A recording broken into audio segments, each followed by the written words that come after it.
Hello students, welcome to Centum channel. 11th standard accounts unit 3 exercise 4ல 10th sum பார்க்கலாம் வாங்க. Raja's a hotel. ராஜா வந்து hotel வச்சிருக்காரு. The following transactions took place in his business. Journal entries போடணும். January 1 started business with cash. பிஸ்னஸ்க்கு cash வச்சு business start பண்ணுறாங்க. அப்போ cash வந்து பிஸ்னஸ் உள்ளே வருது. நான் ஒவ்வொரு வீடியோவில் என்ன சொல்லியிருக்கேன், ஜர்னல் என்ட்ரிஸில் கேஷ் உள்ளே வந்துச்சுன்னா டெப்டாஸ், கேஷ் வெளியே போச்சுன்னா கிரெடிட்டாஸ். இப்போ பிஸ்னஸ் உள்ளே கேஷ் வருது, ஏன்னா ஸ்டார்டட் பிஸ்னஸ்க்கு கேஷ் இன்வெஸ்ட் பண்ணுறாங்க. இப்போ ஸ்டார்டட் பிஸ்னஸ் வித் கேஷ்னால் கேஷ் அக்கௌண்ட் டெப்டார் ஆகும். இப்போது கேஷ் அக்கௌண்ட் டெப்டார் டூ யார் இன்வெஸ்ட் பண்ணுறாங்க, இந்த ஹோட்டல் யார் வச்சு, இந்த ப்ரொப்ரேட்டர் யார், ராஜான்றவர் தான் ஹோட்டல் நடத்துகிறார். இப்போ ராஜா தான் இன்வெஸ்ட் பண்ணுறாரு. அப்போ டூ ராஜாஸ் கேபிட்டல், ராஜாஸ் வந்து கிரெடிட்டாரில் வருவார். 3 lakh இன்வெஸ்ட் பண்ணுறாங்க. நரேஷன் எழுதுனா ஸ்டார்டட் பிஸ்னஸ் வித் கேஷ்னு எழுதணும். நெக்ஸ்ட்டு பர்ச்சேஸ் கூட்ஸ்னாலே நமக்கு பர்ச்சேஸ் வந்து டெப்டாஸ் தான் வரும். ஏன்னா பர்ச்சேஸ் கூட்ஸ் வந்து நமக்கு பிஸ்னஸ் உள்ளே வரும்போது அது டெப்டாஸ் ஆகும். யார் from Rajiv on credit, Raju கிட்ட நம்ம கடனுக்கு வாங்குகிறோம், கடனுக்கு கூட்ஸ் பர்ச்சேஸ் பண்ணுறோம். யார்கிட்ட, ராஜீவ் கிட்டேருந்து. அப்போ பர்ச்சேஸ் கூட்ஸ்னால் கூட்ஸ் நமக்கு உள்ளே வருது. அப்போ கூட்ஸ் பர்ச்சேஸை வந்து நம்ம டெப்டார் பண்ணிவிட்டு ராஜுன்றவரை கிரெடிட்டார் பண்ணுவோம். அதான் purchase account debtor to Rajiv 1 lakh, purchase goods on credit. ஓகேங்களா, இந்த entry. Next third cash deposited with the பேங்க்கில் நம்ம கேஷ் டெபாசிட்டட் பண்ணுறோம். அப்போ பேங்க் மூலயமா தான் நமக்கு கேஷ் உள்ளே வருது. அப்போ பேங்க் வந்து டெப்டார் ஆகிடும். கேஷ் எடுத்து தான் பேங்க்கில் போடுறாங்க. அப்போ கேஷ் வந்து கிரெடிட்டார் ஆகிடும். Bank account debtor to cash, இதான் இதுக்கான என்ட்ரிஸ்.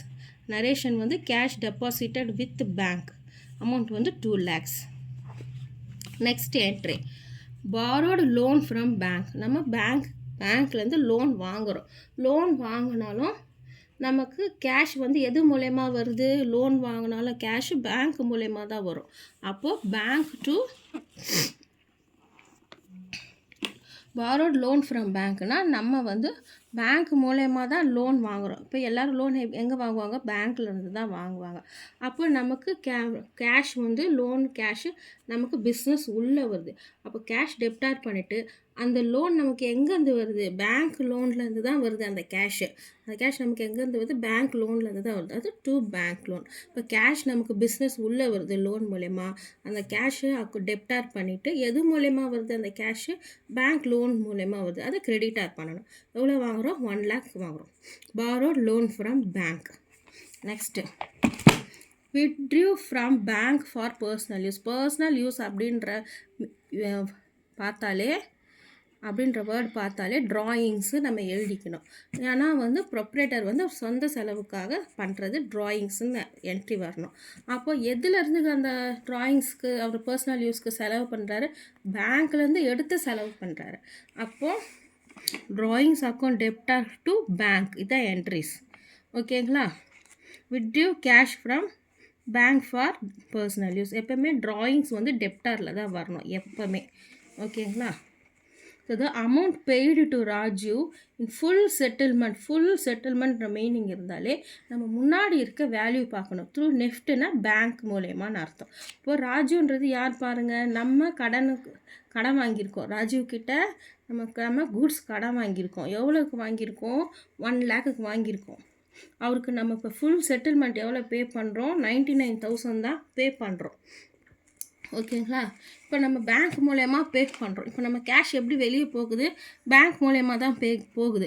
அதனால் வந்து டூ பேங்க் தான் கேஷாவோ இல்லை பேங்க் மூலயமா வெளியே போனால் அது கிரெடிட்டாஸில் தான் வரணும்.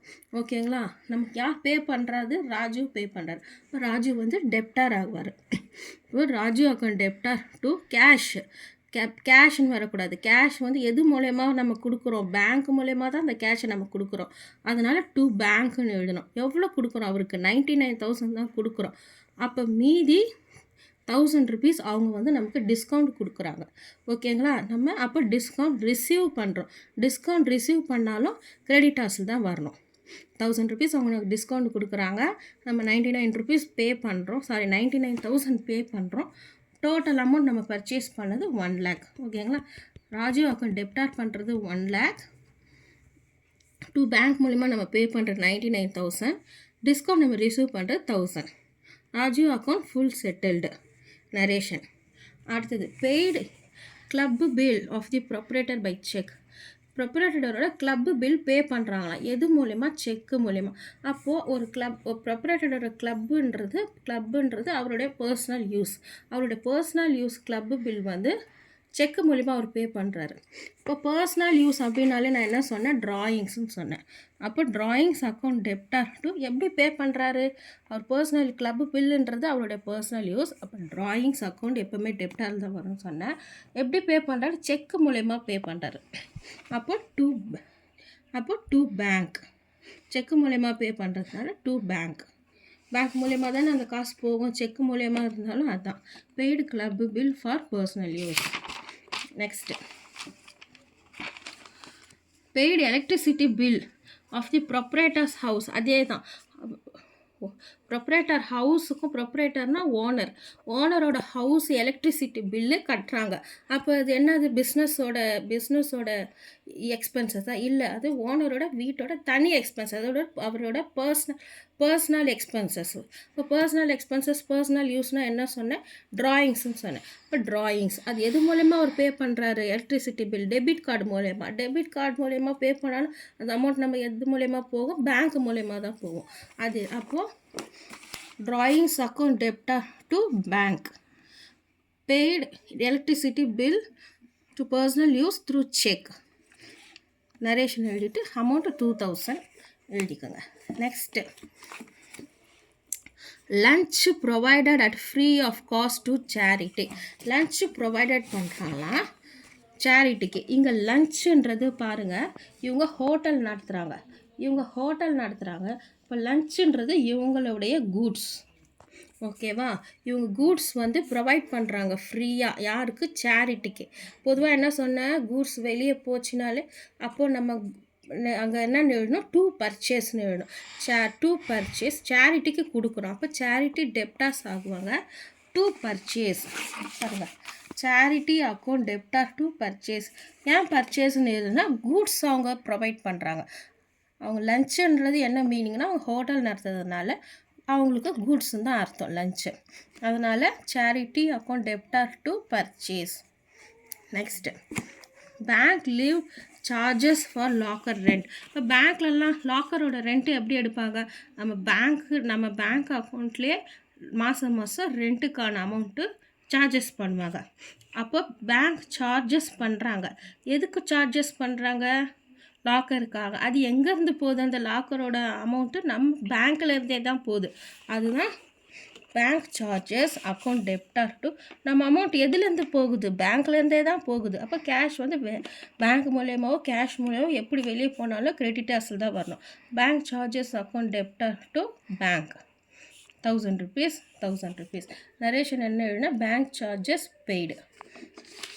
எல்லோரும் நோட் பண்ணிக்கோங்க.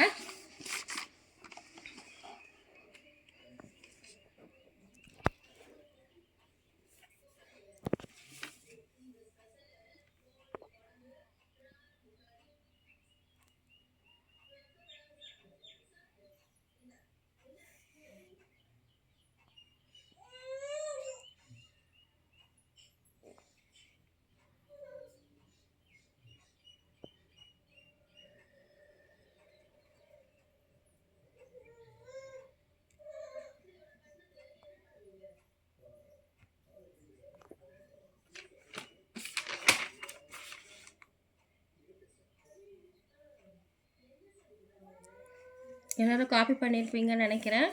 இந்த வீடியோ உங்களுக்கு பிடிச்சிருந்ததுன்னா லைக் பண்ணுங்கள், ஷேர் பண்ணுங்கள், மறக்காமல் சப்ஸ்கிரைப் பண்ணுங்கள். தேங்க்ஸ் ஃபார் வாட்சிங்.